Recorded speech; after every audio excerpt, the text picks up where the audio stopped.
ধরো তুমি ঘুমাচ্ছ, হঠাৎ তোমার ঘুম ভেঙে গেল। এবং ঘুম কেন ভেঙে গেল? কারণ তোমার ঘরে লাইট জ্বলে উঠছে বারবার। তুমি উঠলে, উঠে জানলা দিয়ে বাইরে দেখার চেষ্টা করলে, বোঝার চেষ্টা করলে যে কি হচ্ছে।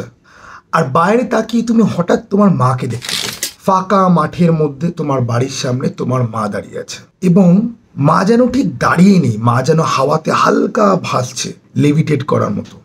তুমি খুব ভালো করে জানো যে ওটা তোমার মা হতেই পারে না, কারণ তোমার মা তো কিছুদিন আগে আত্মহত্যা করেছে। এবং শুধুমাত্র আত্মহত্যা করেনি, আত্মহত্যা করার আগে সে ডান হাত দিয়ে নিজের বাঁ হাতের আঙুলকে টুকরো টুকরো টুকরো টুকরো করেই গেছে। এবং এক হাতের সমস্ত আঙুল কাটা নিয়ে কি করে অত উঁচুতে দড়ি বেঁধে ঝুলে পড়েছে সেটা তোমরা এখনো অবধি বুঝতে পারোনি। কিন্তু এখন আজকে রাত্রিবেলা তুমি দেখছো তোমার মা জানলার বাইরে দাঁড়িয়ে আছে, এবং তুমি খুব ভালো করে জানো যে ওটা তোমার মা নয়। আমি যেই সিনেমাটার কথা এই মুহূর্তে বলছি সেটার নাম তোমরা এখন দেখতে পাবে আমার স্ক্রিনে। মজাটা হচ্ছে গিয়ে এই যে ভয় গ্রাস করা, এই ব্যাপারটা যত ধীরে ধীরে হয় না ততই ভালো। যদি খুব ড্রামার সাথে যদি হয়, যদি তুমি বুঝতে পেরে যাও যে এইবার আমি ভয় পেতে যাব, তাহলে মজাটা থাকে না। তুমি তো ধরে ফেলছো আগে থেকে যে এবার এটা হবে। কিন্তু কোনো সিনেমার মধ্যে যদি এই জিনিসটা থাকে যে সেটা আস্তে আস্তে তোমাকে গ্রাস করছে, এবং এমনভাবে গ্রাস করছে, এমন টুইস্ট রয়েছে গল্পের মধ্যে তুমি যেখানে এক্সপেক্টই করো না।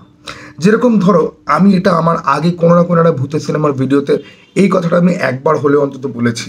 রাত্রিবেলা ভয়ের সিন বা একটা কোনো হরর সিন, ঠিক আছে, বা ধরো কিছু ভুতুরে একটা কিছু হবে, অডিয়েন্সকে যে শক দেওয়া, ঠিক আছে, যে আমি ভয় পাওয়াবো অডিয়েন্সকে, রাত্রিবেলা একটা সিন বিল্ড করা খুব সহজ, খুব ইজি। কারণ রাত্রিবেলার সাথে একটা ভয়ের একটা সম্পর্ক আছেই, বিকজ আমাদের চারপাশ অন্ধকার থাকে, লাইট না জ্বালালে পরেই অন্ধকার, রাইট?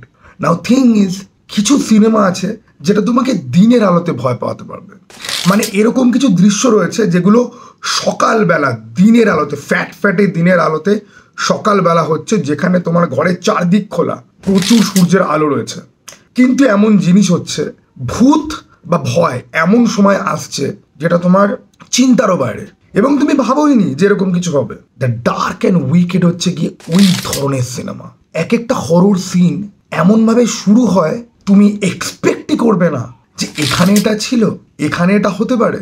আমার কথা শুনে কিন্তু তাই বলে ভেবে নিও না যে এই সিনেমার সমস্ত হরর দৃশ্য দিনের বেলা হচ্ছে, কারণ আমি শুরুতে যে দৃশ্যটার কথা বললাম ওটা কিন্তু রাত্রিবেলা। আমি এরকম ছোট ছোট ছোট টুইস্টে ভরা, যেটা কন্টিনিউসলি অডিয়েন্সকে কাইন্ড অফ শক দেওয়ার চেষ্টা করে, এরকম সিনেমা কিন্তু আমি খুব কম দেখেছি। এবং সিনেমাটা পুরোপুরি যা যা কনভেনশনাল মেথড আছে সেগুলোর বাইরে দিয়ে যায়। আর সব থেকে বড় কথা, সিনেমাটা তোমাকে প্রপারলি ভয় পাওয়ায়। 2020 সালের ফিল্ম, আমি অ্যাক্ট্রেসের নাম জানি না। যদি আমার কথার ওপরে ভরসা থাকে তাহলে এই সিনেমাটার ব্যাপারে এখনই বেশি পড়তে যেও না, বা সার্চ করতে যেও না, বা ট্রেলারও দেখতে যেও না। আমি বলবো ডাউনলোড করো, মাত্র 1.5 ঘন্টা সিনেমা, বাড়িতে বসে দেখে ফেলো, ভয় তুমি পাবেই, আমার গ্যারান্টি।